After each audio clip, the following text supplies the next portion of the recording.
Alright guys, this is the Sony S40R. It's a home theatre system. I managed to grab a deal on Amazon Prime Day. This initially was £350. I got it for £280, so I saved £70, and I'm going to set it up with my TV here behind me. Just a side disclaimer, this doesn't necessarily have to be set with just Sony TVs. You can set it with pretty much any other TV, like my Samsung AU8000 that I have right behind me. This is a 5.1 channel speaker, so it has 3 channels on the soundbar itself, and then it also has 2 channels for some rear speakers that I'm going to set up behind the sofa opposite my TV at the other end of this living room. I'm pretty excited to try this out and give you guys a showcase of how it sounds, and I will give you a comparison between the audio coming directly from the TV and then the audio directly coming from this home theatre system. Just remember, how you guys will hear it, it will be slightly different to how I hear it in person, so make sure if you are watching this video to try and listen to it with some headphones. This is everything in the box. Ideal, realistic show you of how this actually performs. So let's go ahead and unbox this and see how it works. And it comes with this very large subwoofer, and I'm going to be testing how the bass sounds on this. I'll run through some of the specs of the subwoofer in a second. Then you have the rear 2 speakers. This is the left and the right. These connect to the preamp, and the amplifier is what connects to the soundbar and subwoofer, and this is what allows it to do it wirelessly. It also comes with a remote control. You can see pretty much the standard buttons as you would expect for a soundbar remote. It's got some options there to change some of the modes, the volume, and all of the other bits that you expect to control with the audio. It also has a startup user manual. Then it comes with the optical cable. It doesn't have any HDMI cable in the box, so you'll have to supply your own high quality cable, which I'm going to do.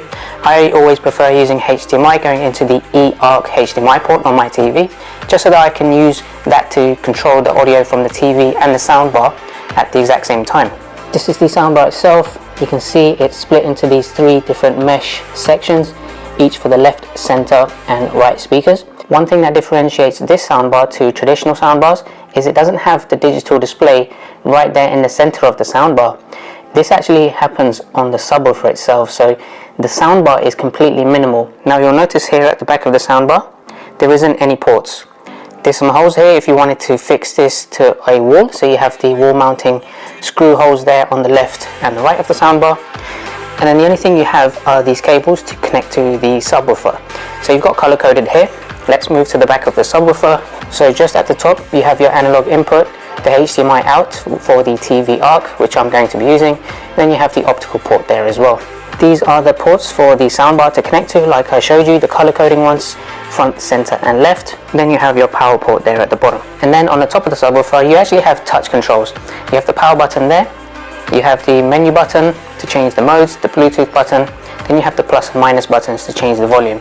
This is great because you can control everything even if you do lose the remote control directly from the subwoofer itself. You also have a USB port just at the front of the subwoofer here.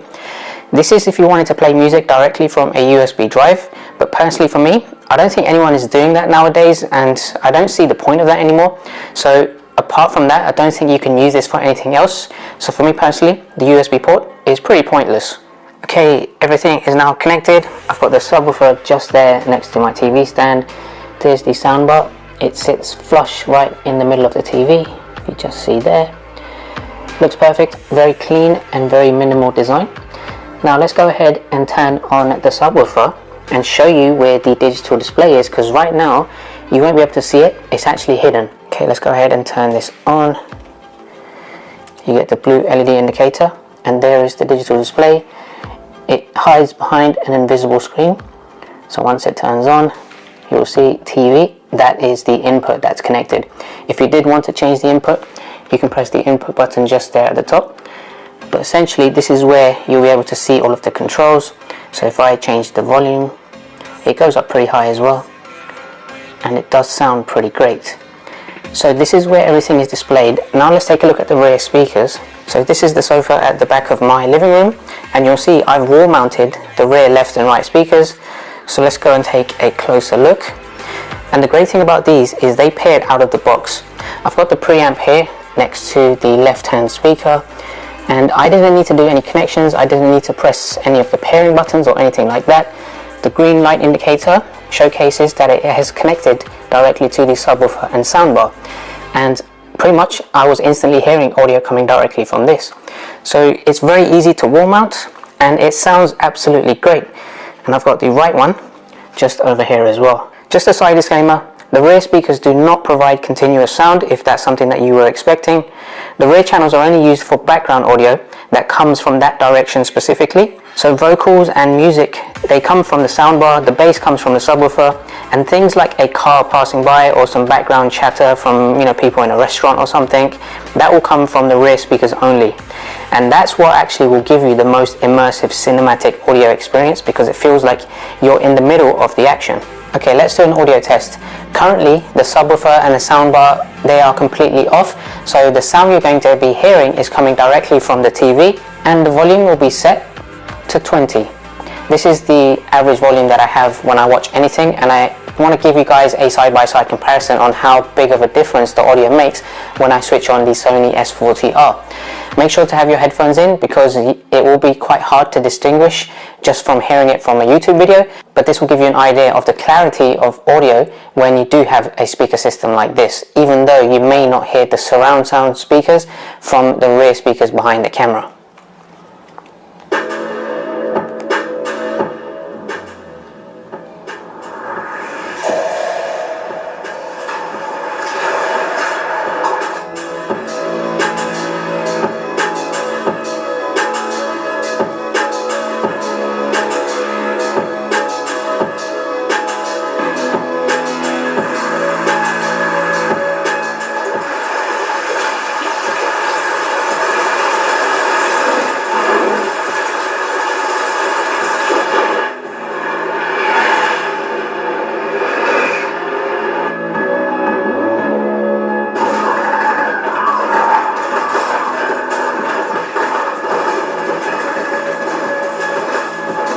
Okay, you guys can pretty much hear that it's not great, and the speakers on the TV itself are not that great.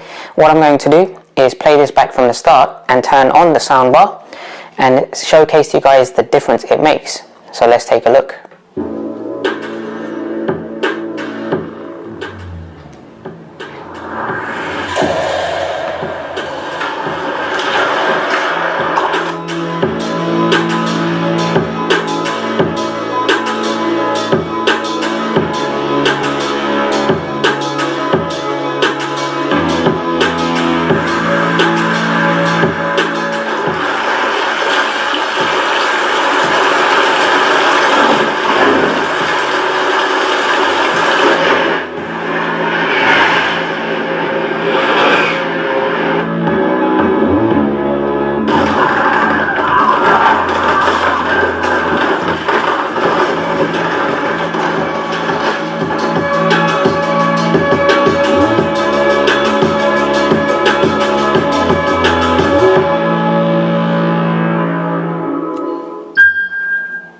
And finally, I am standing in the middle of the room, so I'm trying to give you as much clarity on the surround sound as much as I can.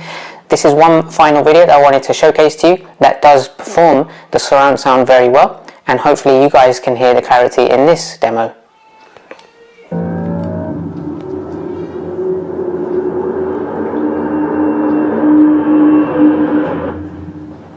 This is Dolby Cinema.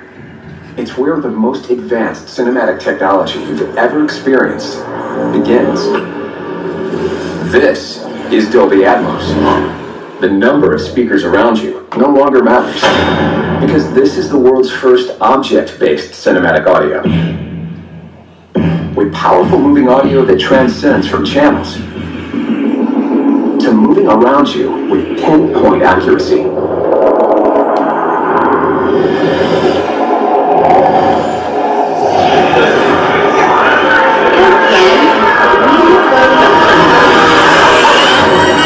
Whether the soundscape sits the mood of the scene.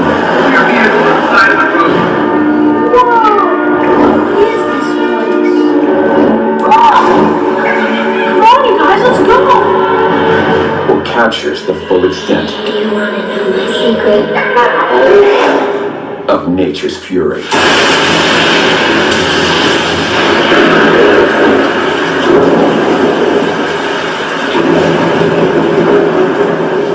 And remember this?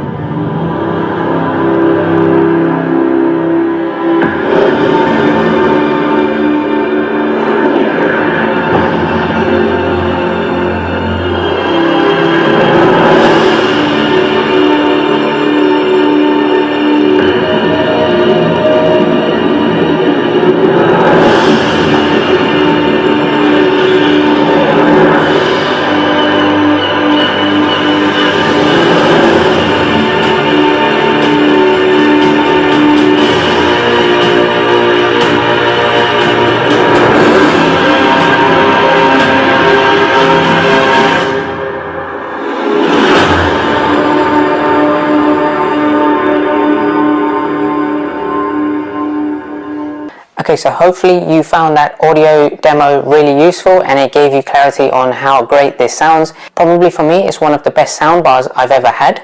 And one thing to note as well is that if you really wanted to utilize the rear speakers, you first have to make sure that the content you're watching supports 5.1 audio.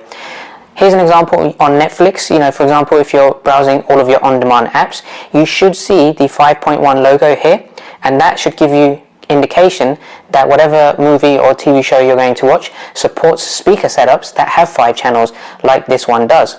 So nowadays, I think most of the things that you are watching do support 5.1.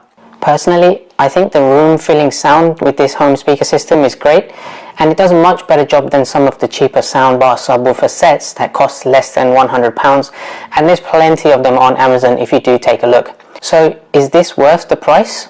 For me personally, I would say yes.